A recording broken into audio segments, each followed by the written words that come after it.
Baik, kemudian yang kedua, idza du'iya ila ta'amin fa huwa sha'imun falyaqul inni sha'imun. Adab yang kedua, kalau seandainya ada orang yang mengajak kita untuk makan sementara kita orang yang berpuasa, maka katakan kalau inni shaimun, saya sedang puasa. Itu adab yang kedua. Sombong gitu. Iya. Jadi idza du'iya ila ta'am fa huwa shaimun falyaqul inni shaimun. Kalau orang itu diajak untuk makan sementara dia dalam keadaan berpuasa, maka katakan ini saya kalau kan siang bon ngaten kan enten biasanya mangan yo ya.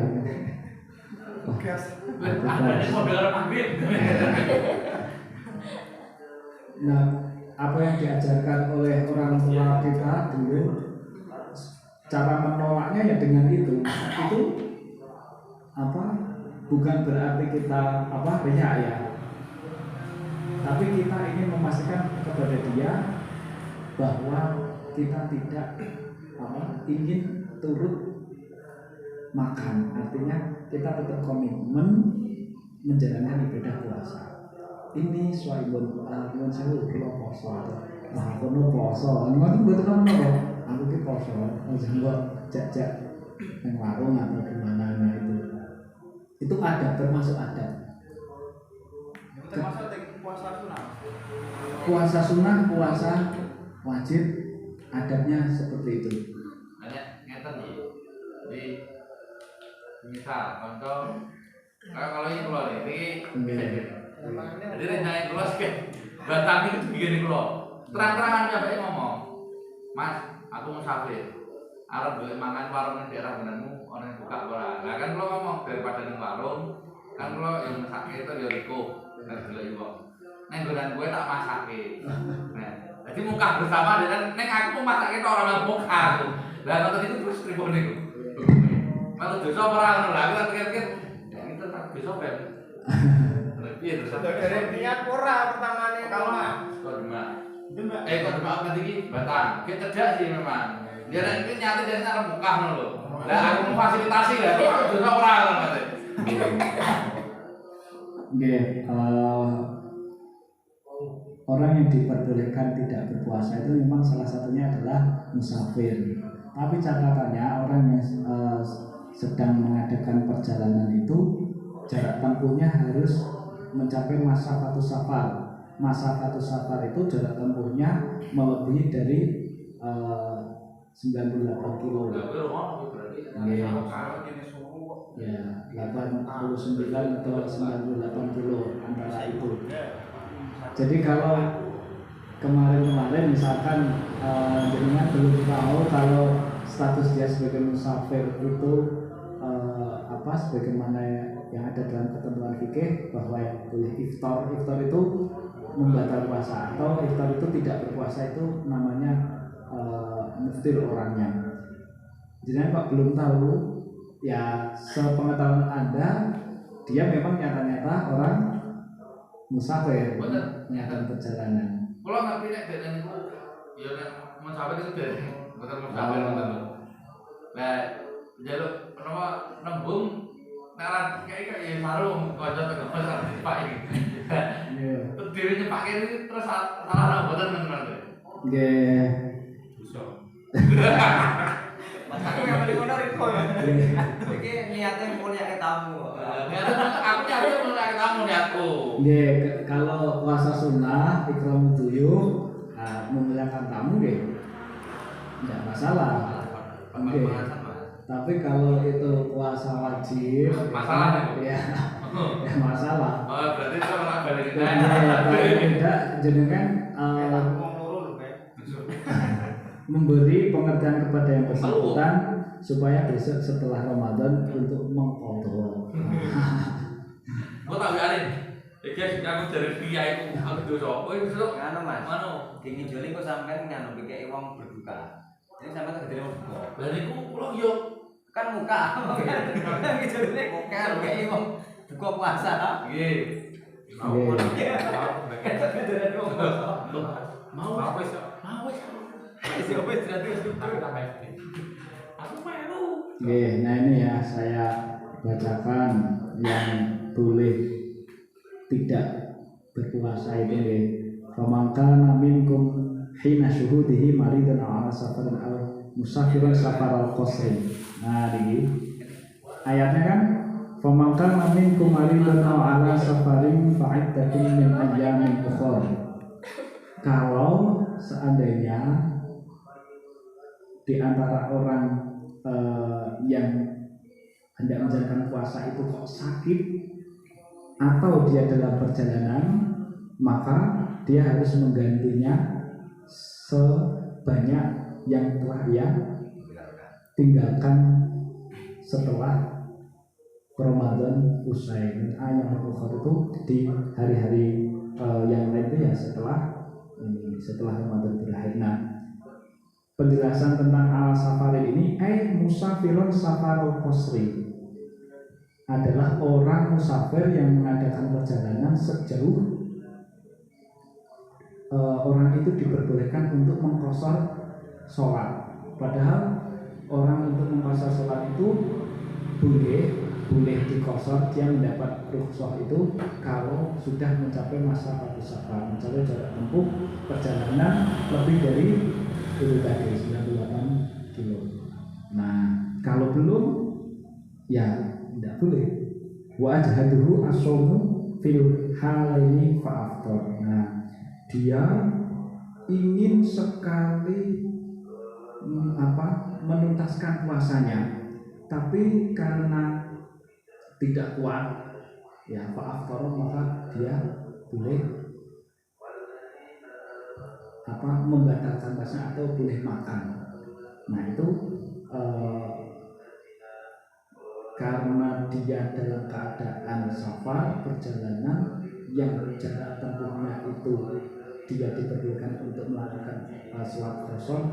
Tadinya dia itu sangat ingin menuntaskan puasa, tapi karena saking tidak kuatnya, nah dia boleh iftar, boleh membatalkan meskipun belum sampai ke 98 kilo. Jadi misalkan dia tahu kalau safarnya itu nanti jarak tempuhnya melebihi dari masa waktu safar, tapi sebelum sampai dia sudah boleh. Dan fa'alaihi iddatul aftar, dia wajib untuk mengqadha sebanyak apa yang telah dia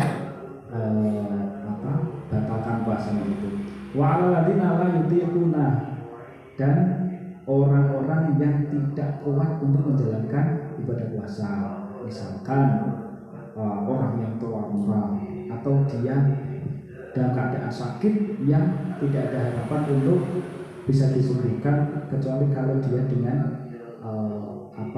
mengkonsumsi makanan, atau kalau puasa akan memperlambat penyembuhan, atau kalau puasa dia terancam tidak punya energi untuk meneruskan hidup, nah itu boleh. Tapi kalau puasanya sakitnya kalau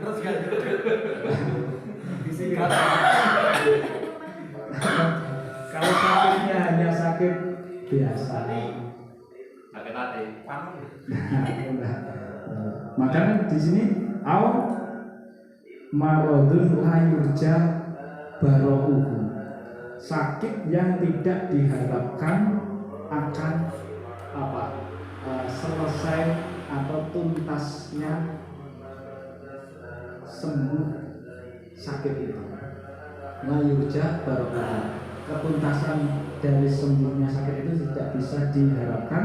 Nah, boleh dia tidak puasa, tapi harus fidyatun ta'am miskin, membayar fidyah. Ini di tafsir Surinya seperti itu.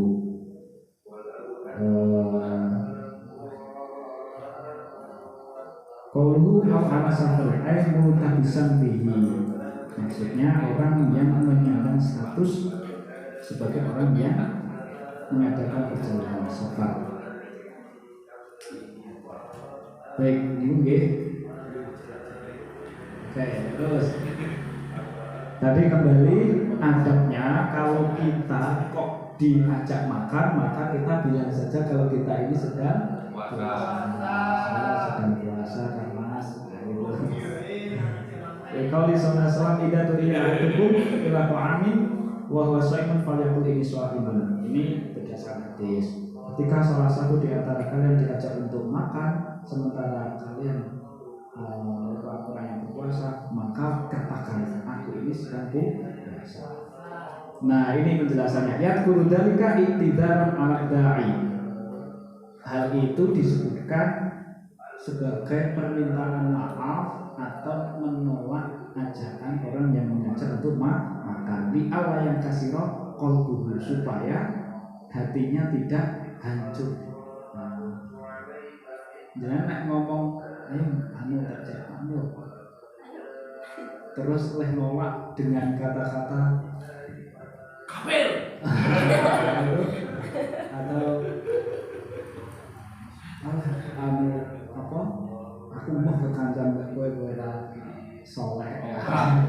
Romo itu. Nah itu kan menghancurkan hatinya. Nah mending aku kosong. Nah teman-teman itu bukan berarti apa?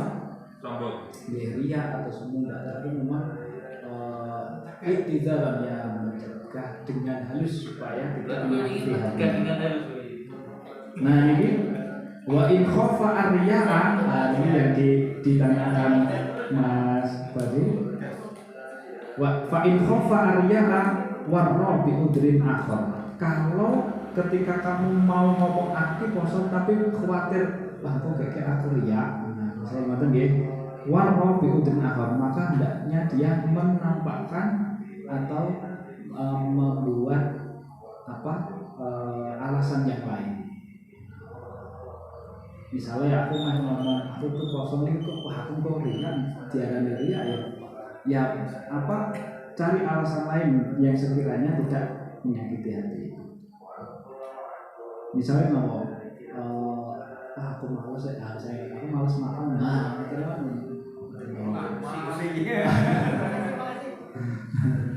ngerti ya?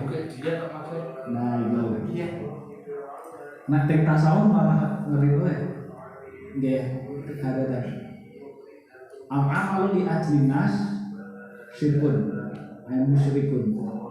Wa taku li ajlinas riya. Kita melakukan amal perbuatan karena manusia itu syirik. Meninggalkan amal perbuatan karena manusia justru malah riya. Anu iki Ramadan, aku tak jamaah nang arep dhewe gendarane sekep terawih. Wah itu nek ditaso malah syirik. Tapi aku kali-kali wae anu salate tak nang mburi wae kudarane aku. Sok suci dalane aku soalnya kan orang ora tau sapa masjid kok. Aku lagi sapa masjid terus arep nang arep kan kok dalane mburi aku tak nang mburi hari kuwi ya. Lah terus keluar biasa. Nah terus keluar semua liwat, lihat jelas semua ambok neng ngarep, ambok neng buri, ambok neng tengah pun karena Allah. Betul peduli tiang ngomong Jumatan, kotak nopo melaku terus diketok-ketoknya semua ini sudah terus Udah segala riak sehingga bisa itu apa atau sidik ya aku dari sombong dari lemah pun biasa semua lillah biasanya memang harus dilatih. Itu kalau dalam pandangan tersebut artinya orientasi kita beramal itu semata-mata untuk pengabdian, untuk mengabdi kepada Allah.